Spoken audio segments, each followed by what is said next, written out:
কোনো মামলা, আমি মৃত্যু পর্যন্ত কোনো মামলাতে যাব না, অ্যাকশন হবে এখন।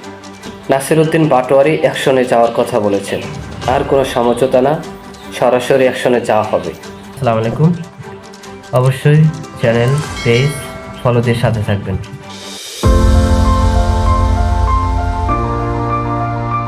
নাসিরউদ্দিন পাটোয়ারি অ্যাকশনে যাওয়ার কথা বলেছেন, আর কোনো সমঝোতা না, সরাসরি অ্যাকশনে যাওয়া হবে। তিনি অ্যাকশনের কথা বলেছেন, কিন্তু কার বিরুদ্ধে যাবে, কার সঙ্গে যাবে সেটা তিনি পরিষ্কার করেননি। যদি বলেন তিনি অ্যাকশনে যাবেন সরকারের বিরুদ্ধে, তাহলে সরকারের বিরুদ্ধে অ্যাকশনে যাওয়ার জন্য তার প্রস্তুতি কী, তার দল এনসিপির প্রস্তুতি কী, তিনি কি নিয়ে সরকারের বিরুদ্ধে অ্যাকশনে যাবেন। যদি মনে করে জনশক্তি, জনগণ নিয়েই সরকারের বিরুদ্ধে অ্যাকশনে যাবে, তাহলে এখানে ভাবা উচিত, বোঝার উচিত যে তাদের যে জনশক্তি আছে সেটা দিয়ে কি সরকারের বিরুদ্ধে অ্যাকশনে যাওয়া সম্ভব, বা অ্যাকশনে গিয়ে টিকে থাকা কি আদৌ সম্ভব হবে কি না।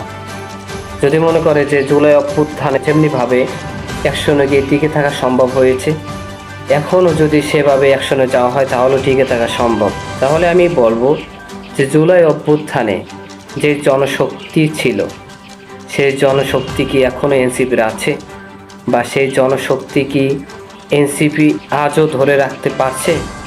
যদি নাই পারে তাহলে অ্যাকশনে যাওয়ার মানে কি, এরকম কথা বলার অর্থ কী হতে পারে? আর যদি মনে করেন জুলাই অভ্যুত্থানে যে জনশক্তি ছিল তা এখন নাই, তাহলে এখানে একটা প্রশ্ন থেকেই যায় যে সেই জনশক্তি নাই কেন, এনসিপি নেতারা এমন কি করেছে যে সেই জনশক্তি তারা ধরে রাখতে পারেনি। মানে আপনি সরকারের বিরুদ্ধে অ্যাকশনে যাবেন, আপনার না আছে কোনো জনশক্তি, না পারবেন মাঠে টিকে থাকতে, আপনি এরকম একটি কথা বলেও বাংলাদেশে রাজনীতি করবেন, বা সরকার আপনাকে একদম সহজেই রাজনীতির মাঠে আপনাকে টিকে থাকতে দিবে, এটা কি আদৌ সম্ভব? অতএব যদি এনসিপি মনে করে যে সরকারের বিরুদ্ধে অ্যাকশনে গিয়ে তারা টিকে থাকতে পারবে, তাহলে ব্যক্তিগতভাবে আমার কোনো অভিমত নাই। তবে যদি মনে করে যে না, সরকারের বিরুদ্ধে অ্যাকশনে গিয়ে তারা টিকে থাকতে পারবে না, তাহলে এর উস্কানিমূলক কথা বলার কোনো অর্থ হতে পারে না, কারণ এর দ্বারা তাদের রাজনৈতিক কেরিয়ার ধ্বংসের মুখে পড়তে পারে।